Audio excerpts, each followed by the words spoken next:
It's time for another Dice Tower review with the Board Game Knights. Hello and welcome to the Board Game Knights. I'm Sam Gillespie. And I'm Christoph Schrader, and today I'm going to be playing the role of Uncle Sam. And I'll be playing the role of Glorious Soviet Russia. So what time is it, Glorious Soviet Russia? It's communism time. Today we're going to be reviewing a two-player Cold War strategy game, Twilight Struggle. So the first thing you'll notice when you see this board is just how massive and expansive it is, filled with all of these other countries you know about. But the best thing about the board is that most of it is taken up by the glorious Soviet Union. And the free nation of the United States has just taken over the site here. It's a nice big American flag on there. Tiny cut. Yeah, you'll see about that. But the good thing about this board is it's very clear and concise. There's a space for everything from the points and to different scoring for different regions. And all of the adjacency, which is very important in this game, is marked very clearly.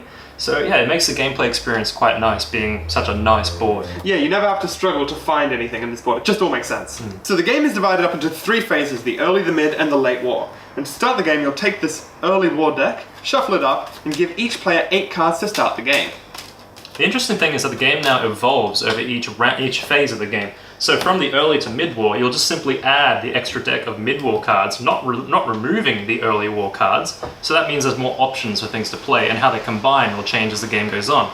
Exactly. So the early war cards will stay and hang around throughout the entire game, so you'll need to be aware of them coming over and over again. But some of these cards, when you play them, will be removed from the game, so the deck composition is always going to be a little bit unsure. You'll never be able to fully be aware of everything that's going to come up. And then when you get to the late war, if you get to the late war, the cards get ridiculous. Things like war games might show up, which could immediately end the game. There are so many cards that just completely change the balance of power throughout the entire game, and it's a struggle to keep track of it all. And although we've never got there in the late war, the game can end immediately when someone plays war games, and if they are 7 points ahead or more, they will essentially win the game as no final scoring is done. So each card in Twilight Struggle is associated with a different side, either the USSR, the glorious Soviet Union. The white cards represent the capitalist big dogs, and there are also associated neutral cards, which can be used by either player. When you play these cards, you choose to play them for either their operations value listed in the top left corner, or the event associated with that card.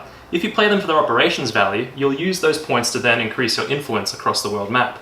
But if you play your opponent's card, so if Christoph here were to play my glorious Soviet Union cards, I get to use the event and he gets to use the operation cards. And because you have to play most of your hand every single turn, you're going to be forced to play those cards eventually, so you need to do risk mitigation basically. Completely certainly, you will get a hand which is full of cards that will not be helping you, they'll be directly helping the other player. So you have to try and figure out when is the best time to play these while also using the operations value to best help you along that. It's a delicate balance. So on your turn, when you choose to play a card for its operations value, you'll then get to place influence on the world map adjacent to where you already have influence equal to the operation value. This is a safe option, but it is a slower, sprawling option. It doesn't get you that far ahead on the map. And it'll also cost you a lot more if you try to place that in your enemy's territory.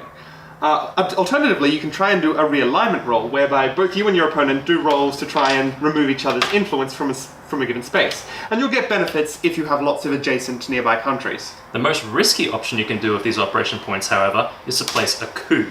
A coup will, dependent on a dice roll, take out the other player's influence on the country, and potentially, if it's a successful coup, place your own influence there instead. They're very powerful, but they're very hard to succeed in. And if you do too many of them in the wrong regions, the DEFCON status will start to lower, and that can bring about nuclear war. Which ends the game immediately, and the losing player is the one who initiated it during their turn.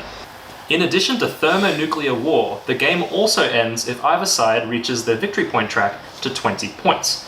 Now the good thing about this is that the game does not simply have a one-person score versus another, it is a struggle of sorts, as they try to reach 20 points either side. Thematically, this means that the other side has complete influence over the other, and thus the war is over. Yeah, an interesting thing is that when you get your hand of cards, you'll also occasionally get one of these special scoring cards.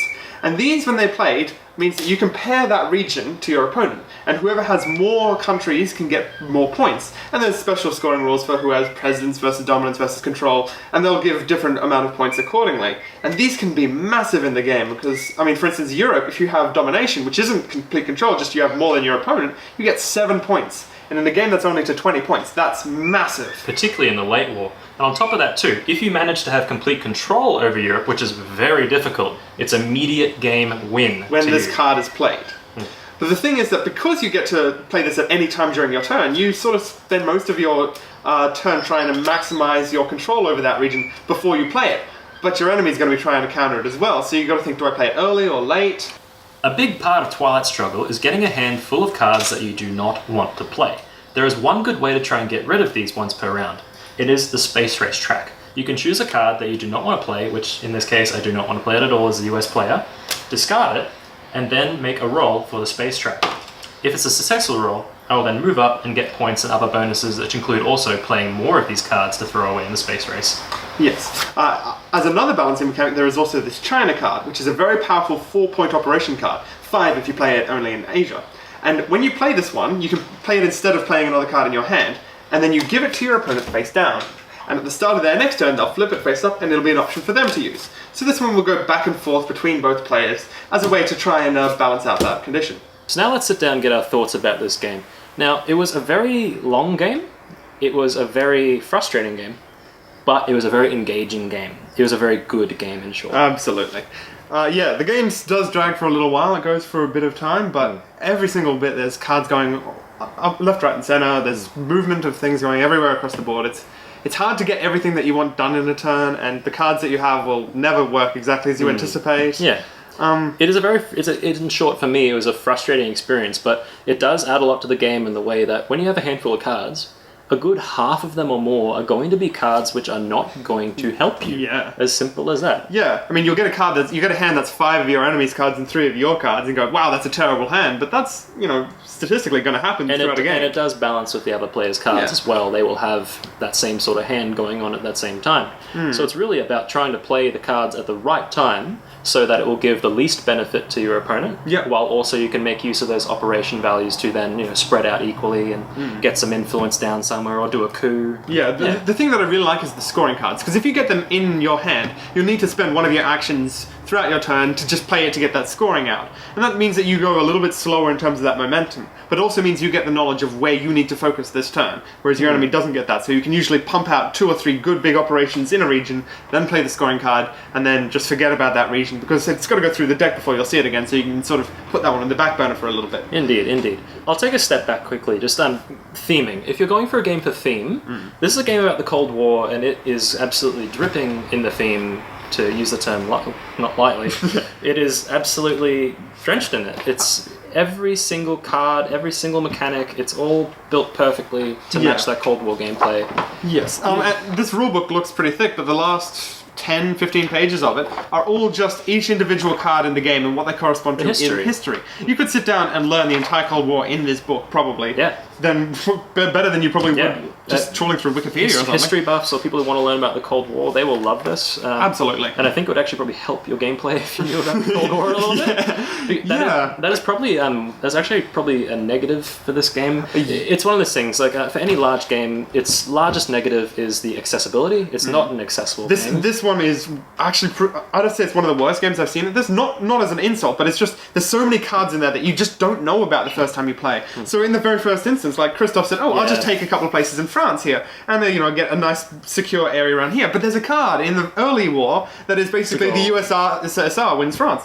De Gaulle. And if you know history about it, you might be able to predict that that's a card, but even then you probably wouldn't think it's that powerful. At the start of the game, players will put down their influence based on, there's a basic setup, and then for me, I was playing US, and I got to place, I think, 7 influence wherever I wanted in Western Europe. So I took both Italy and France to strongholds and thought, well, that's a good start, since with Europe, there's a lot of scoring around Europe. If you control Europe, you win the game. Yeah. But the thing is that I just immediately played de Gaulle, took back France, and I was able to get Italy because I had 2 adjacent regions. So again, when you play this game, play it with someone who's inexperienced if you're inexperienced, and play it with someone experienced if you are as well. If you're playing against someone who has played it before, they're almost certainly going to win. Yeah. And that's the other problem too, is that it's I don't necessarily think that's the worst though in a game. No, it's not. But at the same time, a game like this, it's pricey, right? And Yes. it's not a game you'll play often. Well, if you have one person that's really keen with It's a on it- niche. yeah, it's a niche. In short, it's a niche. It's a niche game for a niche group of people. But if that's what you want to play, it is. Ooh, Oh, it's it's perfect. brilliant. It's got so many little subtle things into it, and it's just got that nice balance involved with it.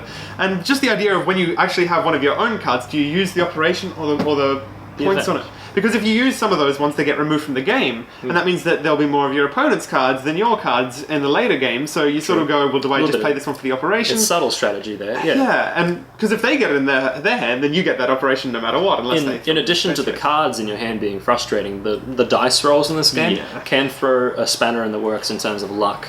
So, say I was going on Space Race one game, I rolled like 10 times. I never got a single successful roll, especially when I rolled a 6 and was like, yay! I got a 6. And then he's like, no. It's 1 to 4. Yeah, I think that because the dice rolls have so much weighing on them, if you do a coup, you're spending your entire action to try and take over a place. And if it fails, you're just sitting there going, well, They this game sucks. either give you a nice boost or it's a catastrophic failure. And then the realignment rolls, however, you can do as many as you have operation value. So Yes. you can do like 3 or 4 realignment rolls and quickly change that influence around, which then changes the Yeah, score. but that'll only reduce your enemy's influence, not It doesn't gain add your own. your own. So it's that nice, clever balance of you're never quite sure what's the best option. My overall impression of this game was it's not something you sit down to really enjoy. More so, it's something you sit down to burn through and just have all your attention focused on this. It's a mentally exhausting game, I found. That's and fine. for me, it was quite frustrating. I did enjoy it, but it was quite frustrating combining the dice rolls and then with the cards I had in hand. Yeah. I was never really... I was enjoying myself, but it was never really like a reward for a play I did. Yeah. It gave me a feedback that said, you just did a good thing. It was more so, I just did something which stopped me from losing the game. I just did something which stopped thermonuclear war. Yeah, the DEFCON status is really cool about it because if you run the DEFCON status lower, you get some benefits in some cards, but you get some deficits in other areas, Yeah. and you can run the risk of accidentally losing the game at any time. Which happened to me. So there was one card where the card asks you to poke your opponent in the chest and immediately receive 2 victory points. But you can only play it if the DEFCON status is 2, so Christopher rolling at DEFCON status of 2 gave me 2 points. He literally poked me in the chest, stood up and said, I win the game! And ran off into the street. nuclear war began. And Yeah, so this game is very popular, and I can absolutely see why it's that popular, because it's a solid game. It's got lots of very interesting solid. mechanics, all around a solid game. However, not the most accessible. But if you play it a few times, you'll get the hang of it. Yeah. Another thing is the late war. we never got to it. We never got to it, so we're only reviewing the first 2/3 of the game. We have played it 3 times together, and we never got to the late war. Stop and- losing, Christoph, jeez. Fine. But apparently it is very hard to get to the late war, and I can see why, because the game normally ends after, 6 rounds or so, just before the late war. But yeah. Yeah. In short, for me, it's a game that I will recommend if it is something you like war games, you like area control, you like that 2-person strategy game. However, I find it hard to recommend in general. Well, what would you give it as a score then? I'm going to give it a 8. 8? I'm going to give it a 9 out of 10. I think it's a really good game. We hope you enjoyed our review of Twilight Struggle. And we'll see you next time here at the Knights of Gaming Board. The KGB.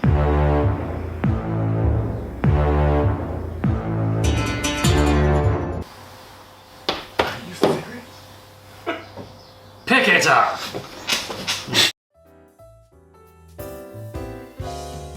Thanks for watching our review today. For more information about board games, as well as the #1 board game audio podcast, check out Dicetower.com for reviews, interviews, and more. I'm Eric Summerer, and you've been watching The Dice Tower.